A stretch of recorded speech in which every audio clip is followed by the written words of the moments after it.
थप्पड़ निकलेगा कभी इंडस्ट्री से, हमारे ड्रामों से, या थप्पड़ will always remain part of our scripts? नहीं, मुझे नहीं लगता कि अभी निकल जाए फौरन। अच्छा, नहीं लगता आपको? नहीं लगता। निकलेगा नहीं, आप कह रहे निकलना नहीं चाहिए? निकलना नहीं बिल्कुल चाहिए, क्यों रहे।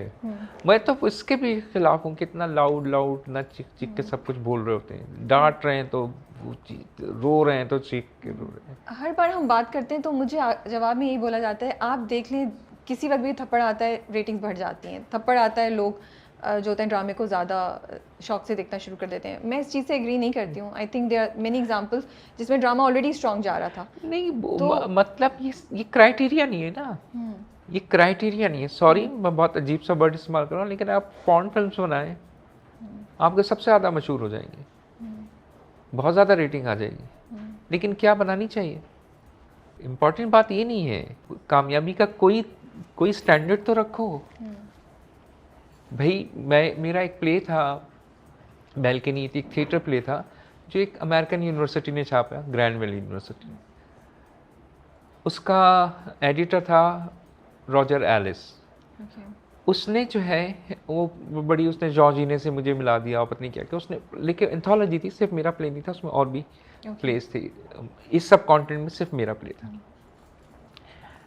उसमें उसने एक इतनी अच्छी बात की, उसने अपने टेलीविज़न को कहा कि वो जंक हो चुका है। मैं आज भी हर चैनल के पास जाता हूँ कि तुम अपने बच्चों को सिगरेट पीने से मना करते हो, या अपने बच्चों को स्कूल से बाहर जो ठेले होते हैं उसको खाने को मना करते हो? कहते हाँ मना करते हैं। क्यों मना करते हो? मज़े के होते हैं यार। लेकिन हर मज़े की चीज़ सेहतमंद तो नहीं है। नहीं। आप जिस तरह से जंक फूड खिला रहे हो, आप उसी तरह से जंक चीज़ें भी दिखा रहे हो। उसने अपने टेलीविज़न को कहा था कि हम मज़े की तो है, और इस तरह की चीज़ें डाल दो मज़े की होगी। क्या वो सेहतमंद है? किसी शख्स के लिए, किसी सोसाइटी के लिए वो है सेहतमंद? अगर सेहतमंद है तो ठीक है, खिलाते रहो। बच्चों को तो रोक रहे हो कि ये ना खाओ, तुम्हारी सेहत ख़राब हो जाएगी। तो दिमाग में भी तो वो चीज़ डालो, उसकी सेहत के लिए क्या कर रहे हो? वही जंक खिला रहे हो। तो रेटिंग वेटिंग तो बिल्कुल ऐसी चीज़ है कि आप और भी ज़्यादा गन डालेंगे तो आप 5 थप्पड़ डाल देंगे, लेकिन क्या वो इतना हेल्दी है? रिस्पॉन्सिबिलिटी पे आई ना आपके ऊपर, ये आपका अपना थॉट प्रोसेस है, आपको सोचना है कि आप ये करना चाहिए या नहीं करना चाहिए, हेल्दी है या नहीं है वो कंटेंट। आपको लग रहा है इम्प्रूव हो रहा है, या हम स्टेगनेंट हैं, या नीचे जा रहे हैं? और अगर नहीं जा रहे हैं ऊपर तो किस तरह ऊपर जाएंगे? हर चीज़ का ताल्लुक कामयाबी की डेफिनेशन से है। वो तो चेंज होते हुए नहीं लगती मुझे इन रीसेंट फ्यूचर। अगर आपने अपने सक्सेस की डेफिनेशन चेंज कर दी तो आप बहुत कुछ कर देंगे। जब आप ये सोच लेंगे कि मुझे एक अच्छी इंटरटेनमेंट, एक हेल्दी इंटरटेनमेंट देनी है, और एक अपनी सोसाइटी को उससे आगे बढ़ाना है, और मेरा एक अहम रोल है, तो आप यकीनन सब कुछ तब्दील कर लेंगे। लेकिन अगर आप ये समझते रहेंगे कि नहीं, बस रेटिंग के पीछे लगे रहो, तो नहीं हो पाएगा। फिर तो आप और नीचे ही जाएंगे, आप नीचे गिरते चले जाएंगे कि कल और डिमांड आ जाएगी, क्योंकि गन से गन चीज़ ज़्यादा बिकती है भाई। तो क्या आप इतनी गंदी चीज़ खाना पसंद करते हैं? मैं एग्जैक्टली वो हमेशा ये बोलती हूँ कि at the end of the day आपको ये सोचना है कि ये जो किया है इस पे आपका नाम है, बाकियों को छोड़ें। क्या आप सेटिस्फाइड हैं उस चीज़ से? क्या आप अपने आप को शीशे में अपनी नज़र मिला सकते हैं, अपने आप से नज़र मिला सकते हैं कि ये मेरा नाम इस पे आ रहा है, या मैंने ये बनाया, या मैं इस चीज़ का हिस्सा था या थी? तो मैं तो ये क्वेश्चन करती हूँ। अब देखें ना, आप अगर पूरी, मैं ये नहीं कहता कि बहुत गोल्डन एरा था पीटीवी का, लेकिन राइटर्स देखें यार। आप एक हसीना मुइन बहुत छोटी राइटर मानी जाती थी उस ज़माने में, कि अनवर सज्जाद साहब थे, अशफाक साहब थे। आप उनकी फ़िलासफ़ी से एग्री करें या डिसएग्री करें, लेकिन फ्रांस से पढ़कर आए थे, फ्रेंच लिटरेचर पढ़ा हुआ था, मुन्नू भाई थे, एजुकेटेड थे। डिटोरिएट होते चले गए हमने तो फिर वो हर चीज़ को कपड़ों में घुसेड़ दिया। वो उस वक्त स्लीवलेस पहन करके भी ढंग की बातें कर लेते थे। सही बात है। आज आप कपड़ों में इस्लाम को देख रहे हैं, तो वो डिटोरिएट हो रहे हैं हम और तेज़ी से हो रहे हैं। एजुकेशन में कमी आती जा रही है, पढ़ने की तरफ जैसे बहुत बुरे हालात हैं। तो उसमें क्या सोच रहे हैं, मतलब मैं तो कहता हूँ कि हम जैसे डायरेक्टर, हमारे जैसे राइटर्स स्टैंड ही नहीं कर सकते थे उनके सामने, 2 मिनट भी बात नहीं कर सकते। आपने बहुत से नए एक्टर्स के साथ काम किया है, बख्तावर में भी जाविया भी नए हैं, उनका भी सेकंड या थर्ड प्रोजेक्ट था, और वो जो दूसरे थे वो भी एक्टर नए थे, अभी यहाँ पे भी रिलेटिवली न्यू। कैसा लग रहा है ये जो नए एक्टर्स आ रहे हैं, इनमें क्या आप उम्मीद देख रहे हैं या इधर भी इश्यूज हमें कुछ नज़र आ रहे हैं? मुझे तो बहुत ज़्यादा उम्मीद है इनसे। चलें, दैट्स गुड टू हियर माशाल्लाह। और मुझे ये लगता है कि अब जो है ना यार निकल जाएं अब जैसे मुझसे कहा गया था कि MGM में कुछ मशहूर एक्टर्स हैं, नोन एक्टर्स हैं जिसने काम ज़्यादा किया, उनको ले लो। लेकिन मैंने प्रेफर किया कि दाना नीर को और खुशहाल को लिया जाए। दाना नीर का देखा जाए तो इनका डेब्यू है, ये लीड है, मेन लीड पहला में वो आई थी, लेकिन मेन तो इनका यही है, पहला है।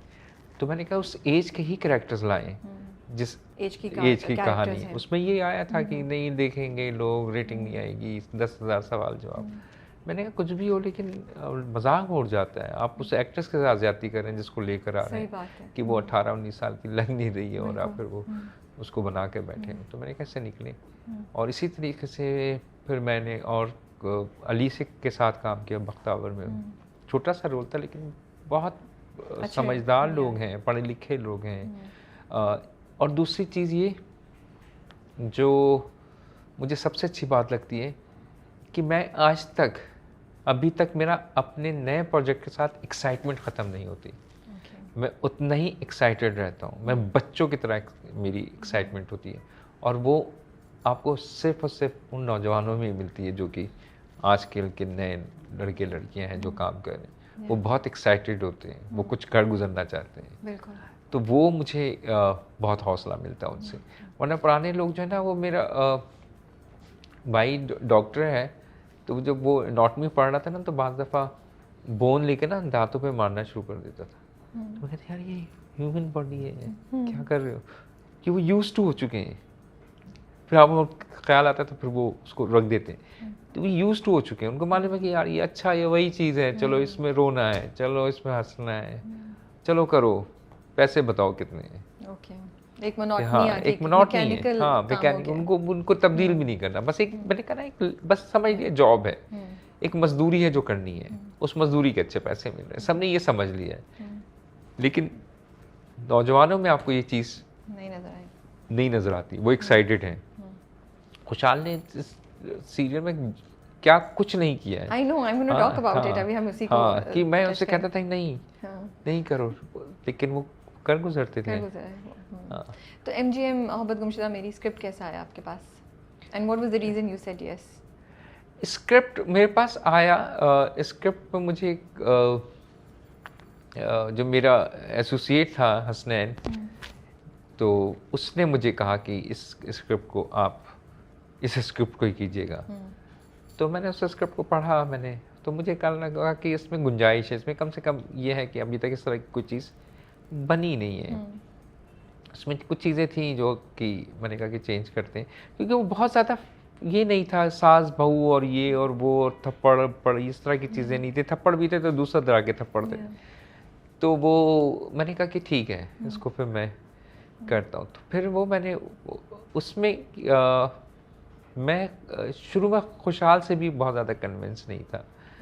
तो मुझे खुशहाल जो है ना, वो खुशहाल से वो मुझे क्लीन शेप में ना, वो मुझे वो लग रहा था मुझे सूट नहीं कर, मुझे उसके फीचर्स बहुत शार्प है। तो आपको अच्छा, मतलब आपके जहन में इतनी डिटेल में कैरेक्टर स्केच था कि आपको वैसा ही चाहिए था अपना हीरो। बिल्कुल। तो मैंने कहा नहीं, मुझे वो बहुत, तो फिर